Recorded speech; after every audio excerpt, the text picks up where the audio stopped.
Hello, friends. I'm Samantha Foster, and welcome back to Venus Mastermind, a space where healing runs soul deep, where your softness is your strength, and where we remember that the truth is sacred. This is the second episode in my From Wound to Wisdom series, and today I want to share something tender with you. We're going into the ache that so many of us carry quietly. The feeling of not being protected, of being emotionally starved by the very people who were supposed to keep us safe. If you joined me for the first episode, we explored the K2 in Auslasia wound, that karmic imprint of emotional entanglement, secrecy, and survival through silence. That story surfaced during a potent activation in the sky. Transiting retrograde Mercury in Auslasia was moving right over my natal K2, while Mars and K2 in Purva Phalguni brought a fiery, undeniable push to speak truth from the heart. And I wasn't the only one feeling it. Collectively, week one felt thick, like walking through a fog of secrets finally lifting. We were confronting the shock of gaslighting, realizing how long we've been told to minimize our pain, to doubt our instincts, to spiritualize control and call it care. There was rage all over social media. There was grief. There was a breaking open of the lies we've lived inside, personally and systematically. And in the background of all of this, Pluto is moving through Uttara Ashada. This is the victory star, the one tied to truth, leadership, and moral integrity inside the zodiac sign of Capricorn. And Pluto here is relentless. It's digging into governments, institutions, and false authority structures, demanding they be held to the truth. Along with this K2 and Mars in Purva Phalguni in the sign of Leo.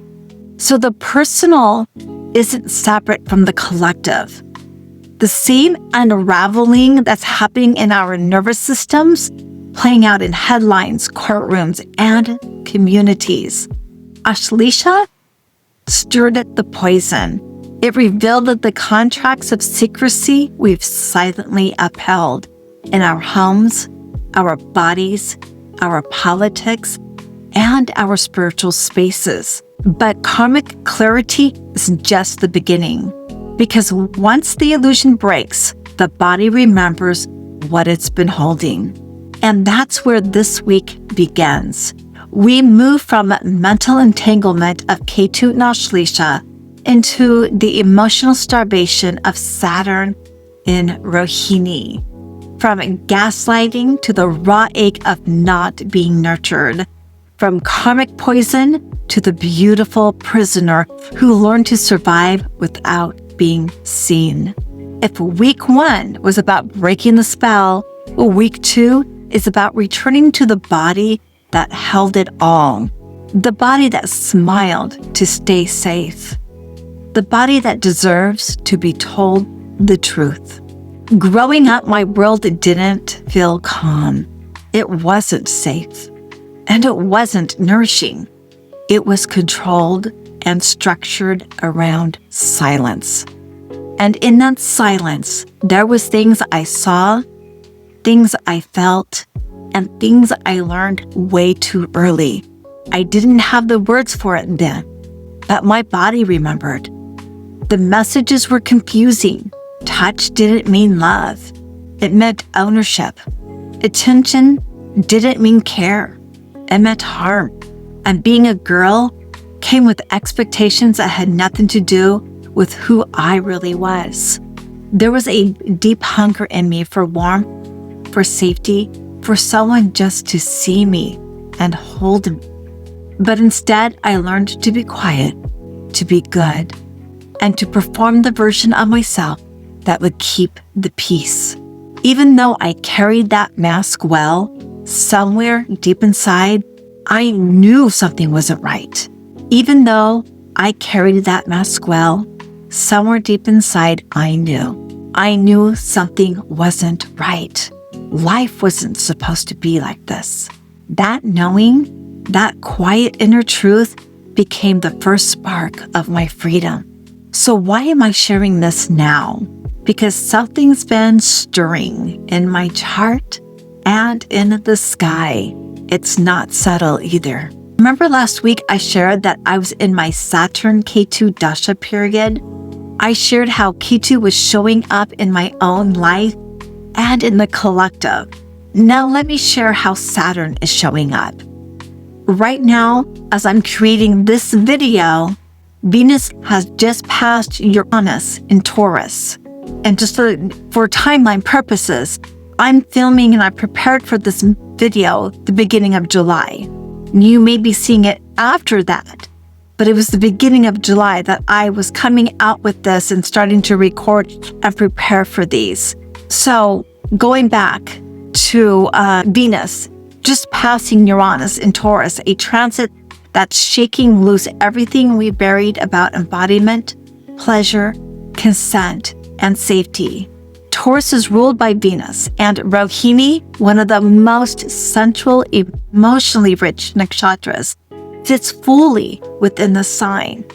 It governs the body, the senses, the feminine. This is where my natal Saturn sits. This is where I was starved. Venus in Rohini amplifies our longing to be adored, to feel cherished, and to fully embody beauty, intimacy, and emotional connection. She wants to be seen and felt, not just admired, but received in her softness and fullness.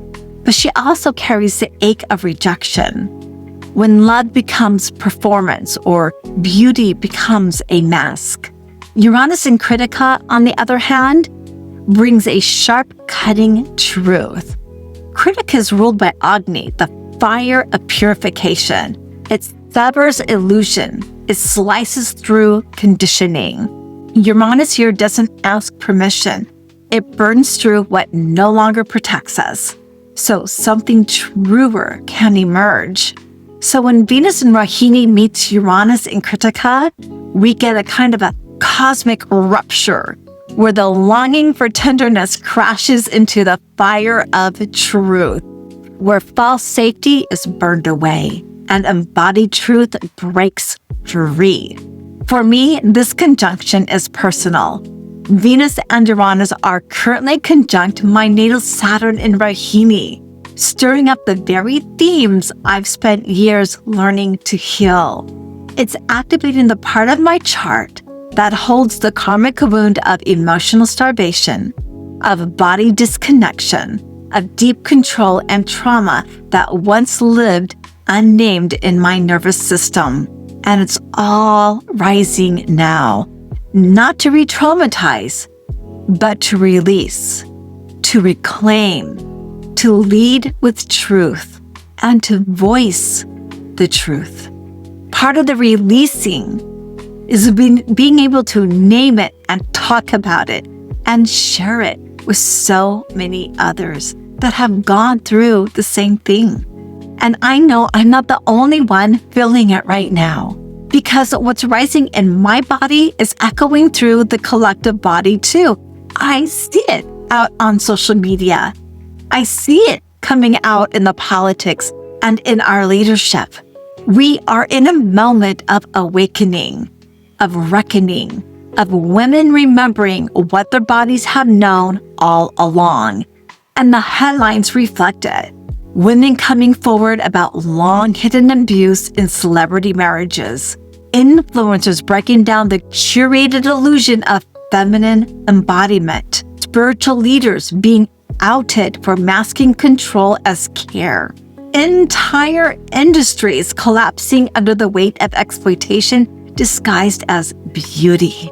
This isn't just astrological, it's archetypal. It's Venus in Rohini, the fertile muse, to receive, to magnetize, and to bloom unapologetically. It's Uranus in Kritika, the truth welder, burns through the collective illusion, cuts cords with toxic systems, patterns, or roles.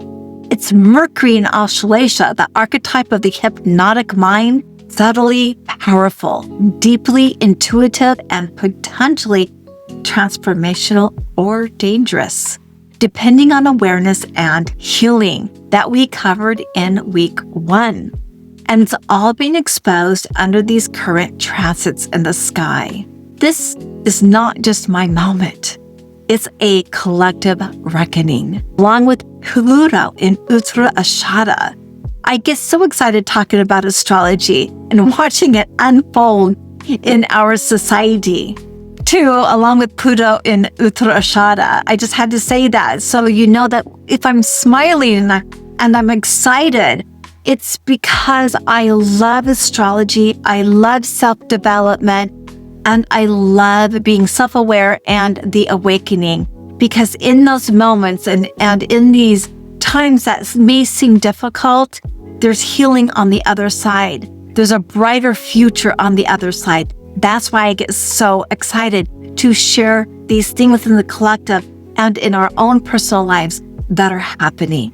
So when we're talking about Pluto in Uttarashada, the righteous destroyer or the reformer of power, one who is called to dismantle corrupt power structures and rebuild them on foundations of truth, dharma, and spiritual maturity. At this moment, it's given me permission to share the stories I once felt I had to protect others from hearing, because I no longer believe my silence is sacred. Truth is sacred, and the body deserves to be told the truth. So this episode isn't just about my past. It's about what this transit is asking of all of us right now as a collective, to come back into the body, to break the performance, to tell the truth.